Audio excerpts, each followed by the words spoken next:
Hello and welcome back, everybody, to the Sales Career Podcast.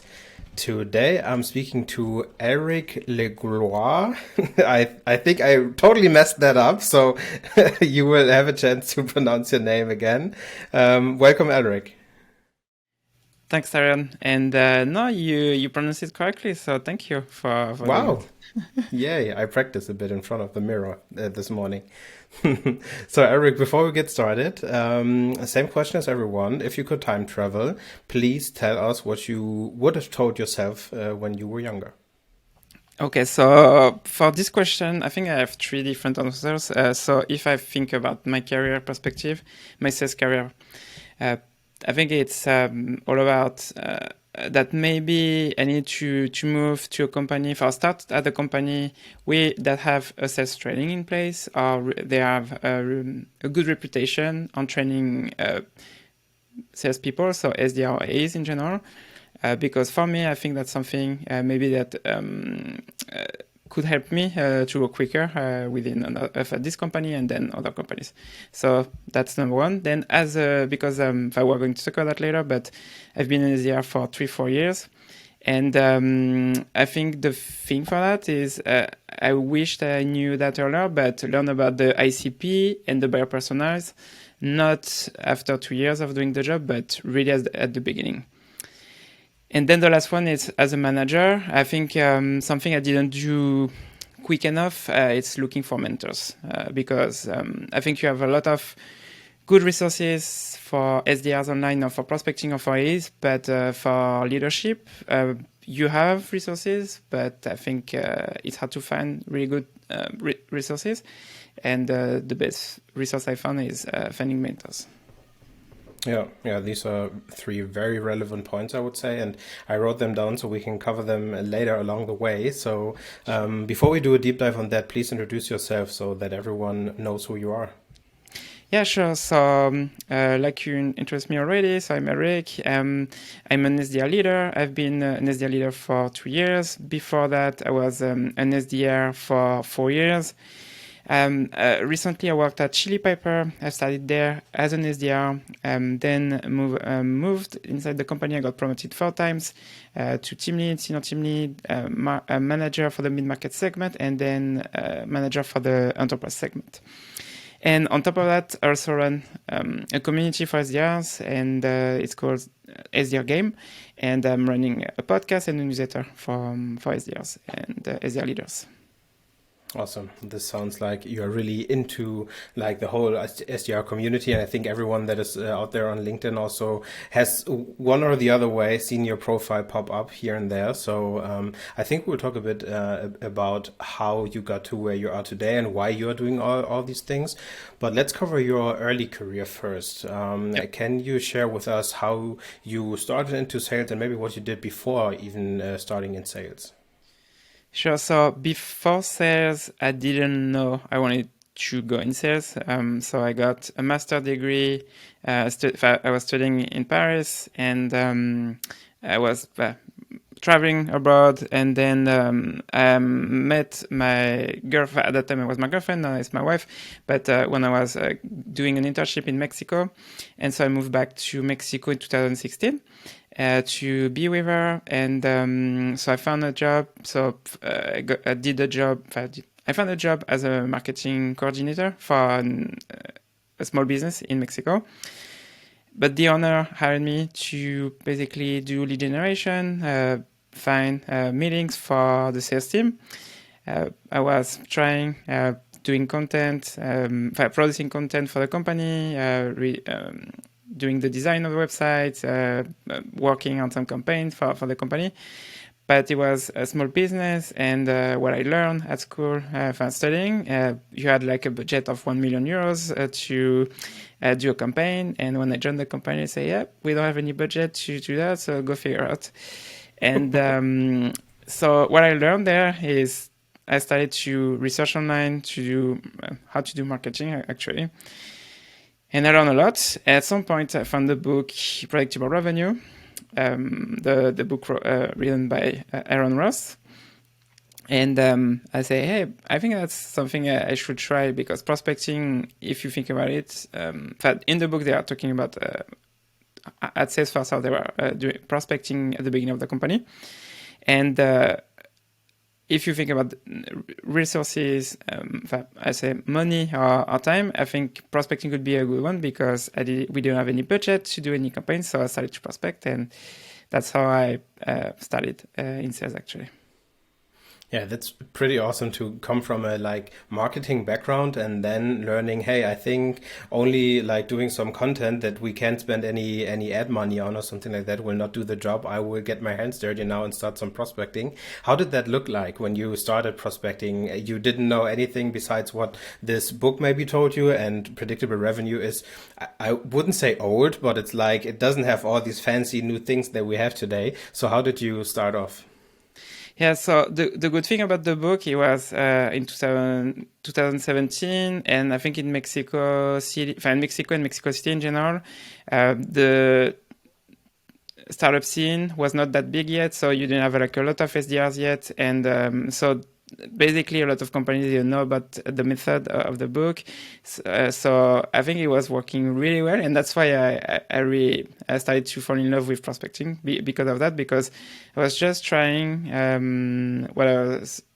Obviously, if I was translating it from English to Spanish to prospect there, and it was working. So I started to continue on this actually. Mm-hmm. And did you have any sort of KPIs or something that you had to report on? Because I guess they didn't know about all these like funnel metrics and everything back then. No, not just meetings booked. That's the only thing. I was talking with the founder of the company. Mm-hmm. Okay, got it. And then when looking at like your marketing background, I also saw that you worked for an event management company. Do you think that somehow influenced the way you started prospecting? So you didn't hit like the ground running in terms of I would get coached on cold calling now, but you had a much more like, let's say, thought through experience before you went into sales, if you know what I mean. Do you think that influenced the way you approach it today or back then? Yes, and for me, it's more about trying to understand what the person who's hiring me for, to trying to find the best way to do it. And sometimes you can think it's they say, hey, we need to have a marketing person. But the reality with my experience, now I could do, if I'm thinking about doing this first job again, I think I will do that differently. I won't prospect. I will prospect, but also do marketing like I'm doing with my podcast, my newsletter, but in different ways because now I have more knowledge about that. But I knew I wanted to get meetings, and I knew that prospecting will be the fastest way for me to help them with that. So that's why I started to do that.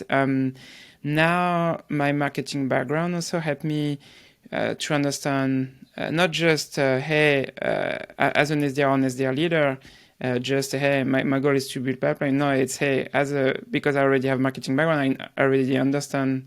I don't have the experience of a demand generation director, obviously, but I understand their concern, and I'm more as a leader working with them on a day-to-day basis, right? On a daily basis. Yeah, makes sense.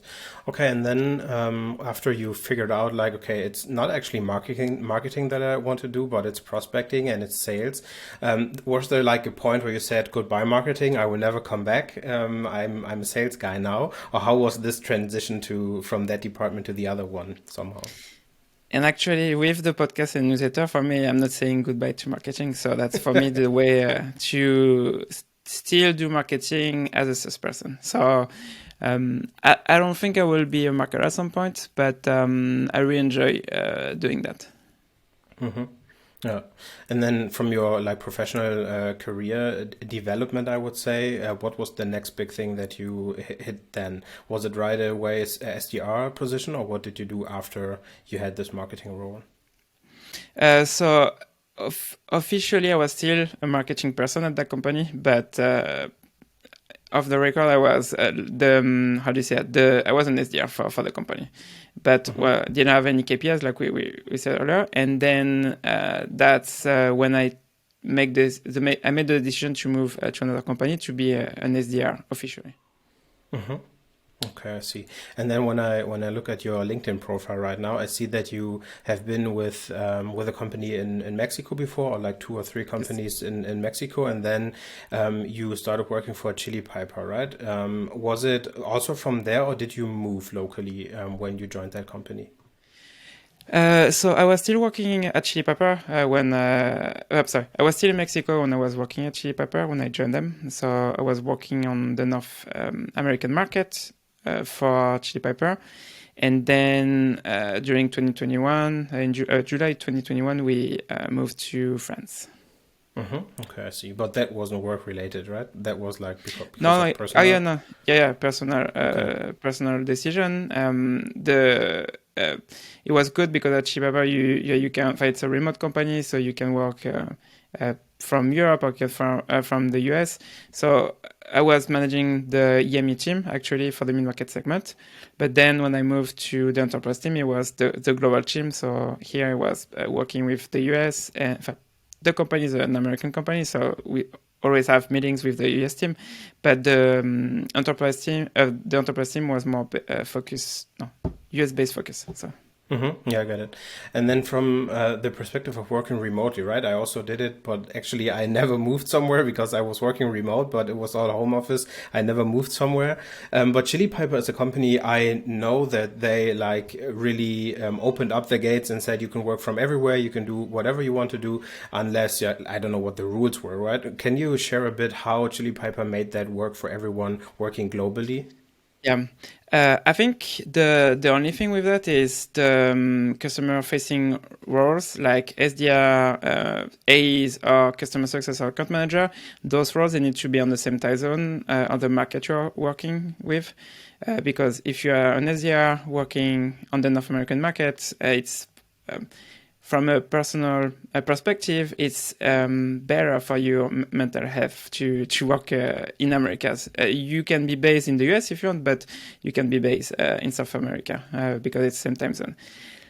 But for those who are in Europe working on the North American market, it will be tough. But I know at Chiba we have roles like we had like roles like marketing or the engineering team. They can be based wherever they want because they don't need to be on calls during their days. So.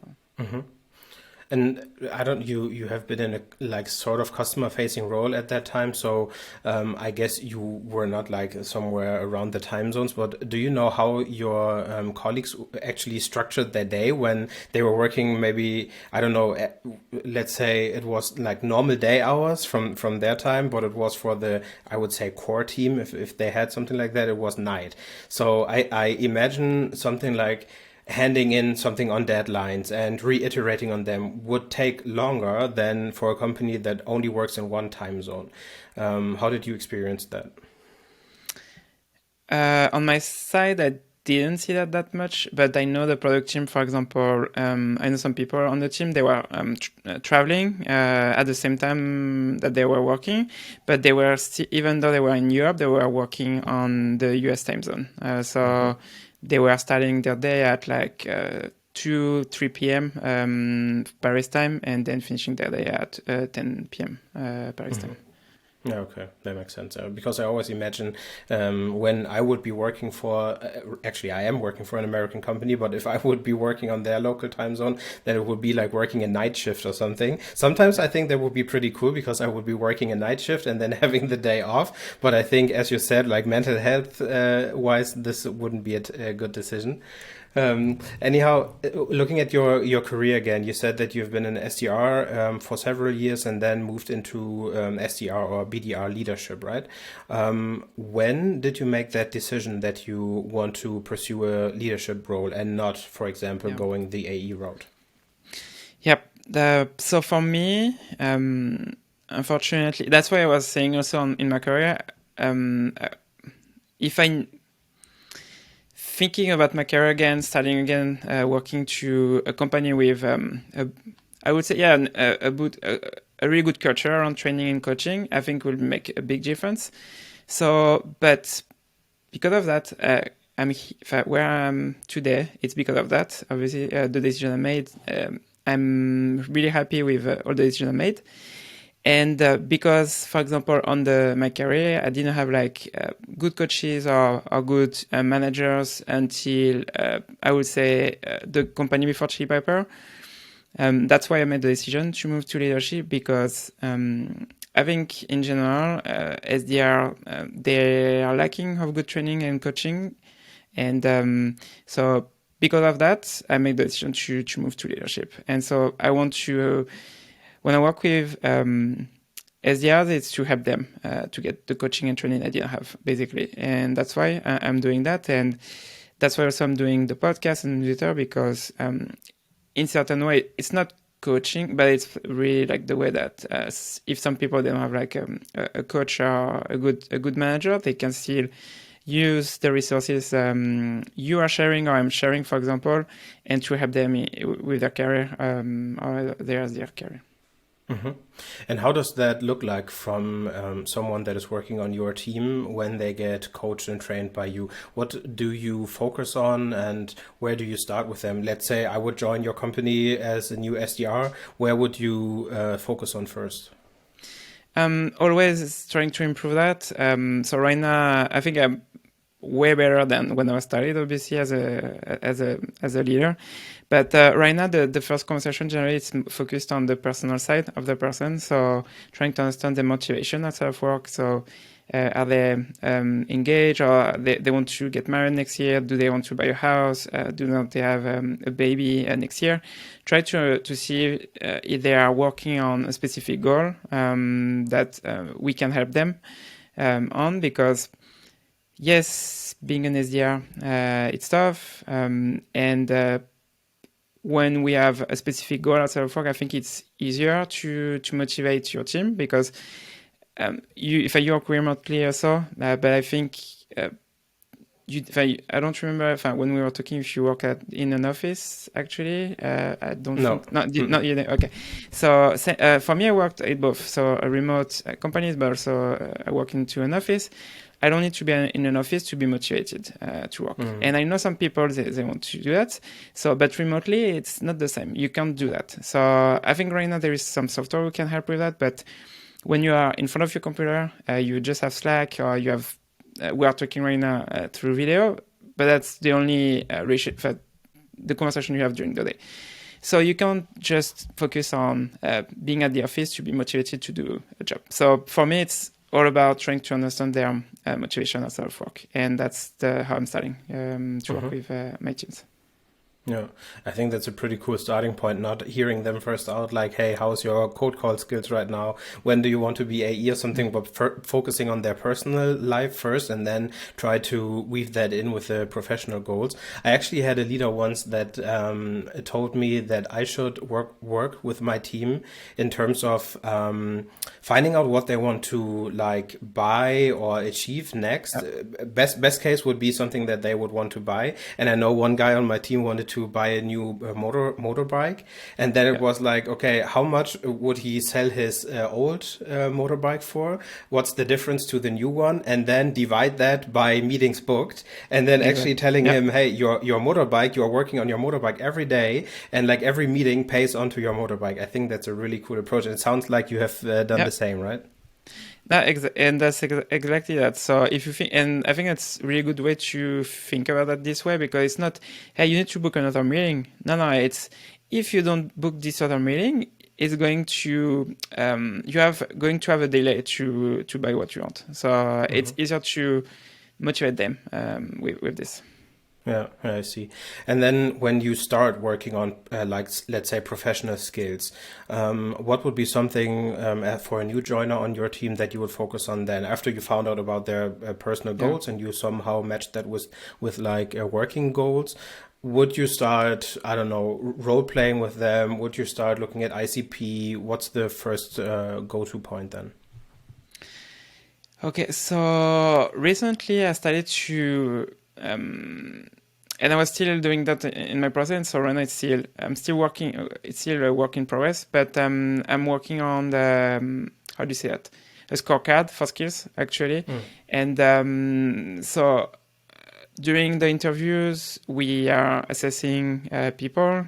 We were assessing people, and so we already have an idea on where they are really good or they are struggling. And for me, for example, you can, if I know the person during the role plays, during the interview, they were really good. I know this person is going to be really good on the phone. So for me, and that's something I was mentioning first, I'm focusing on the person, but then for me, I'm not focusing on, hey, we have a process here, and then you should apply your process. No, for me, it's more around, you, Tyron, you are good on the phone. Okay, so let's work on the phone and around your strengths. Because for me, I'm thinking about, if I'm trying to help you be really good on cold emails when you're really good on the phone, I think it's going to be way harder to get you a player on writing emails, where if, for example, on the phone you're already a B player, to be an A player, it will be easier for us to work together to be an A player. But if you are a E player, for example, on writing emails, it's going to take us months or years to get you to an A player. So I'm thinking about that this way, and generally when we're talking to other teams, they were wondering what we are doing, but we are just focusing on the strengths on each person on the team. Okay, so that you don't have like one size fits all approach where you have like a standard cadence and everyone needs to go through the same steps, but actually you tell them, hey, let's focus on what you can do, and through that channel you will generate your meetings. Yeah, exactly. Because and why I was doing this, because the enterprise team was a bit different, I think, because it's they are not junior SDRs on the team. So here it's more, I can be more flexible on this. But if I was working with brand new SDRs, I think the process will be different, because we need to teach them how to prospect. Obviously, at the beginning, we have a standard process, and then based on that, we will see what we're focusing on. But because they are senior SDRs already, and so that's why we give them more I give them more the freedom on what they need to focus on. Yeah, okay, I see. And then when we look at your experience from working on North American accounts, then globally, you've been in Europe before in Paris. What do you see as like some global differences, I would say, that an SDR would have to figure out when they work on global enterprise accounts? Let's say they would be prospecting someone in Germany and they would be prospecting someone in North America. Would you tell them to take different approaches? Well, actually, if we are thinking about just the enterprise team and a German account, we would avoid the German accounts, because on the team we did, why I'm saying that is because on the team we didn't have anyone speaking German, and I know German is a tough market if you only speak German. So that's the first thing. That's why. For the enterprise team, the market was really big. We only had like 4 people, and the US market was the main market. But if you think about the differences in prospecting, I think if you think about the US and Canada, for example, obviously there is some differences between West Coast and East Coast, but I don't see a big difference like with Europe. So prospecting a US company, I think it's tougher to get meetings. But when people say yes to meeting, they're more committed to move forward with the project. And in Europe, it's easier to get meetings. I think in general, I'm not saying with a specific country, but in general, it's easier. But then to move forward and get a close one, I think it's harder, because for example, if we think about a specific country like France, people, they love to think about things, and so yes, they take meetings, but then generally nothing is going to happen. So I think it's the main difference with prospecting between those two regions. Yeah. It's like the same in Germany, I would say. It's like quite easy to get people involved in conversations and spark their interest, and they would be they would love to talk to you in the first moment, but then after that they are very resistant to change, right? Like risk averse. They buy one tool, then they stick with it for 5 years because they're afraid to change it, even though there are way better solutions out there. So I can see where that is coming from. How do you see that when you look at the candidates then that you interview? Would you sort of differentiate between who you want to hire for a North American market, than especially for Europe, for example, if you would have to divide them? So I didn't think about that actually at Chili Pepper because on the team we had 2 American working on the team, and 1 English person, and then a French person, and we didn't think about that actually. So, but obviously, if I'm hiring people they already have experience, it's easier to get someone who already have experience on the local market. That's the first thing. But then the second thing, even though, for example, people on the team, the English guy and the French person on my team, they were still prospecting in the US and they were still getting meetings and they were good meetings. So, but here it's because they already had experience. So I don't know. That's a good question. So. Yeah, it's maybe something to take with you then for the next time you encounter it. Okay, then almost coming to an end already. I have 2 questions left for you. First of all, could you, because I think it's pretty rare that someone has like 4 promotions within the SDR space in one company, even though it's like a fast-growing company and stuff needs to get done. But can you summarize a bit how you progressed from day 1, starting off at Chili Piper, to then being the global SDR leader? Yeah, so something we didn't mention, I was an SDR manager before joining Chili Pepper. So for some people, it's like a step back. So for me, it was being back also on the floor, and I think it helped me also to be in my leadership position after that at Chili Pepper. But it was 8 months as an SDR. Really enjoy this time because it was learning about revenue personnel, so VP of sales, CMOs, and all around operations, so revenue operations, sales operation. And then, so I was focusing on North America, and it was a really good learning because I really enjoy the working on the North American market. And then I started to grow the EMEA team as a team lead, and then moved to management, to manager, full-time manager. And I really enjoyed that also because the team grew fast. We were 3 when I joined the EMEA team, and then we were 11 when I moved to the enterprise team. And the mid-market team was really the biggest segment at Chili Pepper. And then when I joined the enterprise team, it was really a big change because I was the first manager to join the enterprise team because we had enterprises just before that, but that was the first time we had leadership to manage the team. And it was really interesting because it was taking over a team with no processes and no processes or track record of performance. And that was really a big challenge for me, this one, because I was out of my comfort zone, but I think it was a really good one. Yeah, and speaking of going out of your comfort zone, you just said that you came from like a SDR manager role to being on the front line again. Did that somehow change the way you approached your role then? Did you have like more understanding for your manager then? Or what changed when you came from like SDR to manager to then SDR again? What I mentioned earlier also, learning about the ICP and buyer personas. So I already knew that. So when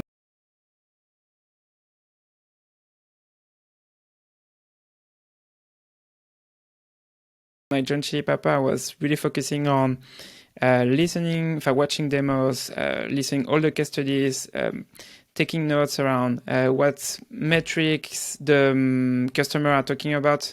And for me, it helped me really, really well because I could. It was easier for me to talk to prospects because I already understand the pains we can solve. And I think if you think about being good as an SDR, I think it's what makes the difference with SDRs. And I think it helped me grow, because actually we didn't talk about performance, but I was number 1 in pipeline creation for the North American market. So And I think because I knew really well the person of the trainings we are doing, and then when I was managing the team also, that's internally, for me, it's always a topic for a very important point as well. Then let's take one step back, and you said in the beginning of the episode that you see companies lacking management training, or like they are not training their managers on how to be managers. Actually, what would you wish that companies do more of to have their managers be ready for their job? Wow. It's a wish list here. Yeah, it's a wish. No, it's a wish list, but I think, and that's something I'm learning from Kevin Dorsey, actually. I don't, are you familiar with Katie? Yeah. Yes. Okay. So Katie, he moved to Winning by Design recently to help managers to be trained and good coaches. And I think I'm really aligned with that, because I think if you want to have really good SDRs, it starts with the managers. And so my wish list is, if all the new SDRs managers are SDR managers that can get training from their leadership team, could be perfect. At Shipper, we had a really, that was the first company where it was my second company as a manager, but we get trainings as managers, and I know that's not the case for every company. Mm-hmm. So they actually invested in training their managers and helping them become better in their role. And exactly. Okay. Can you give an example, like on a last note, what would training for a manager look like if they, for example, their focus would be onboarding new members to the team, for example, for the whole company? Yeah. If you think about the way generally people get promoted as a manager is, oh, you are the top performer and now you're a manager in January. Oh, nice. Okay, so go figure out. And generally, what they will do is will start to try to replicate what they are doing with the team. That's fine. That could work in the short term. But the thing with that is that no one is here to train you on, like you mentioned, how to onboard someone, how to run a proper one-on-one, how to coach someone. And those trainings, they were here for that for us. It was more focused on the management perspective, not onboarding or hiring, for example, but it was more, hey, you should have at least a bi-weekly one-on-one with your team. Hey, in those one-on-ones, you should structure your one-on-ones this way. And I think it was more giving us like an ideal process you can run with your team. Because when I'd been promoted as a manager, I didn't get those type of resources at TalkPush before Chili Pepper, but then also at Chili Pepper. But then when we were moving, I think it was December last year, the talent team, they started to hire people that were really investing in manager trainings. And so that's why we were starting to get training for managers. Yeah.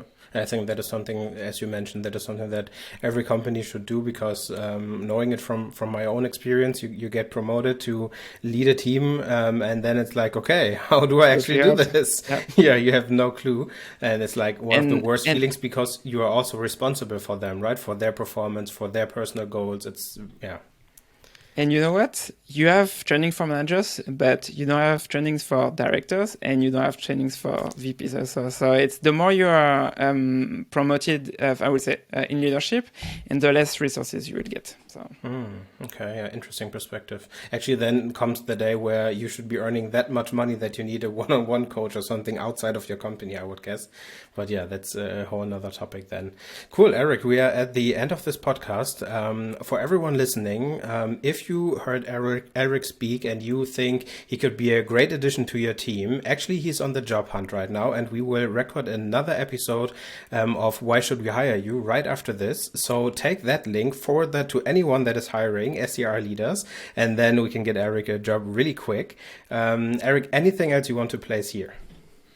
Yeah, thank you so much for inviting me today. And if you are an SDR or an SDR leader, feel free to connect with me on LinkedIn, or listen to my podcast, SDR Game, or subscribe to my newsletter, SDR Game.